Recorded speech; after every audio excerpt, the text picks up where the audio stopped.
رزاق اللہ کی ذات ہے. چاندنی رات ہو تو تالاب میں کیا نظر آتا ہے؟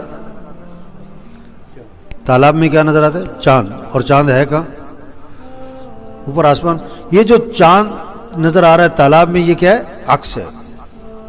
اگر کوئی تالاب میں چھلانگ لگائے چاند پکڑنے کے لیے، لوگ کہیں گے جاہل، دیوانہ، احمق. آج دکان میں رزق نظر آ رہا ہے لوگوں کو، دفتر میں، کاروبار میں، ملازمت میں، مزدوری میں، کارخانے میں. اور اللہ پاک قرآن میں فرماتے ہیں وَفِي السَّمَاءِ رِزْقُكُمْ، تمہارا رزق تو آسمانوں میں ہے. رزق کہاں پر ہے؟ اب فجر پڑے بغیر جو دکان جاتا ہے، فجر پڑے بغیر جو دفتر جاتا ہے، فجر پڑے بغیر جو کارخانے جاتا ہے، مزدوری پہ جاتا ہے، یہ چاند کہاں تلاش کر رہا ہے؟ ہاں، چاند کہاں تلاش کر رہا ہے؟ پانی میں.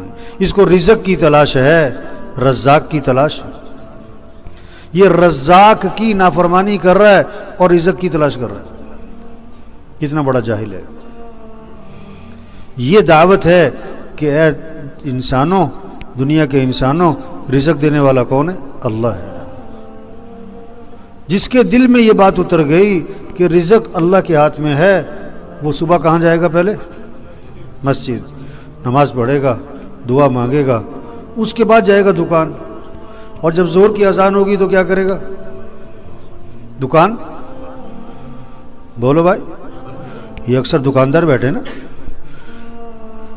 اذان پہ دکان بند نہ کرنا، اس کا کیا مطلب ہے؟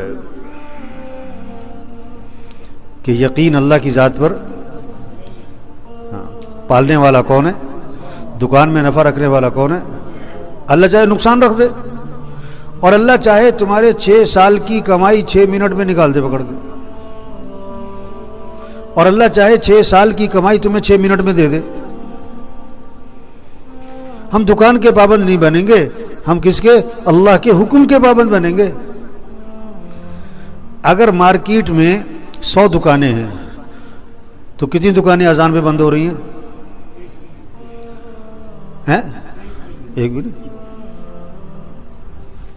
دعوت کیا ہے؟ اس دکاندار کو یہ سمجھاؤ، ریڑھی والے کو سمجھاؤ. توبہ توبہ. جس نماز پڑھنے میں مسئلوں کا حل تھا، کاموں کا بننا تھا، نفع تھا، وہ نماز پڑھنے میں اپنے کاموں کا حرج سمجھ رہا ہے. میں نماز پڑھنے جاؤں گا، میرے کام کا حرج ہو جائے گا. میں نماز پڑھنے جاؤں گا، میری دکان کا نفع کم ہو جائے گا. توبہ توبہ توبہ. دعوت یہ ہے، یہ بات سمجھاؤ کہ رزق دینے والا اللہ ہے، دکان میں نفع رکھنے والا اللہ ہے. پیسے سے کام نہیں بنتے. نماز چھوڑ کر جو تم نے پیسہ کمایا، یہ پیسہ تمہارے گھر میں خوشیاں نہیں لائے گا، پریشانیاں لائے گا. پیسہ آ جائے گا، خوشیاں نہیں آئیں گی. پیسہ اور چیز ہے، خوشیاں. دوائی اور چیز ہے، صحت. 10 لاکھ کا بیڈ اور چیز ہے، مزے کی نیند. بولو بھائی. بڑے بڑے گھر ہونا اور چیز ہے، گھر میں سکون ہونا. بیٹی کو جہیز میں لاکھوں روپے دینا اور چیز ہے، اور بیٹی کے گھر کا آباد ہو جانا. ہاں، یہ پیسہ جو آ رہا ہے نا، یہ پریشانیاں لائے گا. کیوں؟ اللہ کو ناراض کر کے کمایا ہے.